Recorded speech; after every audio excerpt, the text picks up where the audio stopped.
Salam Bapak Ibu, Saudara dan Saudari, sahabat-sahabat garam dunia yang terkasih. Hari ini gereja merayakan Santo Fransiskus dari Assisi. Dan bacaan pertama yang kita renungkan dari kitab Nehemia bab 2 ayat 1 sampai 8. Kita menemukan bahwa tangan Tuhan tetap bekerja lewat orang-orang yang dipilih dan diutusnya. Hati yang tulus dan hormat akan nilai-nilai luhur dituntunnya. Semesta dan Tuhan akan menolong orang-orang yang dipilih oleh Tuhan itu.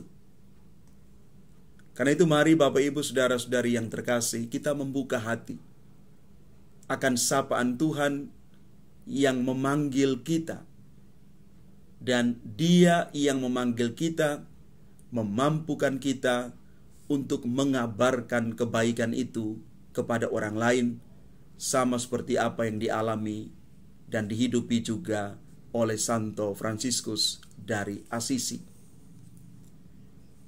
Selanjutnya di dalam bacaan Injil Lukas bab 9 ayat 57 sampai dengan 62. Kita diajak untuk merenungkan bahwa dibutuhkan keyakinan serta keberanian dalam membahasakan iman untuk mengikuti Yesus itu. Karena itu jangan takut.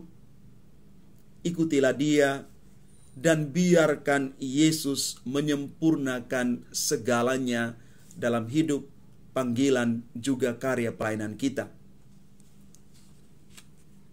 Bapak, Ibu, Saudara, dan Saudari yang terkasih, yang baik bagi Allah adalah yang terbaik bagi manusia. Sekalipun manusia tidak mudah untuk mengamini dan melakukan yang dikehendaki oleh Allah tersebut. Melalui Santo Fransiskus yang kita rayakan hari ini, kita bisa belajar mengenai rencana Allah. Dia berani meninggalkan segalanya demi mengikuti Yesus. Dari pengalaman iman Santo Fransiskus dari Assisi ini, kita perlu bertanya, merenung, memutuskan, dan mengambil sikap. Semakin kita mengenal Dia, bertanya apa yang dikehendakinya, dan berani untuk mengambil keputusan tanpa ragu, Tuhan akan menguatkan kita. Kita bisa mengalami dan merasakan sapaan Tuhan seperti yang dialami oleh Santo Fransiskus dari Assisi. Ketika kita membaca firman Tuhan di dalam kitab suci, kita menemukan sabda Tuhan yang menguatkan kita. Kita bisa merasakan pengorbanan Kristus di dalam Ekaristi dan terus meneladani Dia di dalam hidup kita setiap hari.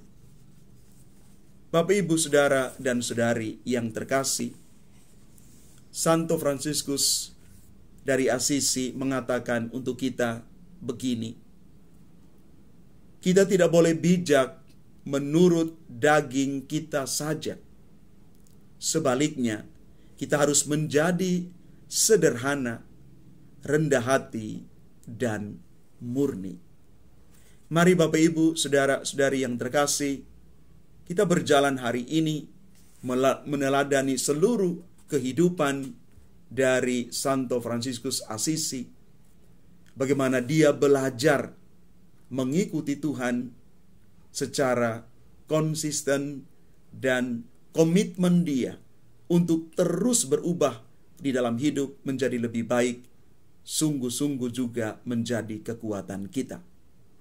kita semakin rendah hati dan bijaksana karena diarahkan dan diubah oleh Tuhan sendiri. Tuhan memberkati kita sekalian. Amin.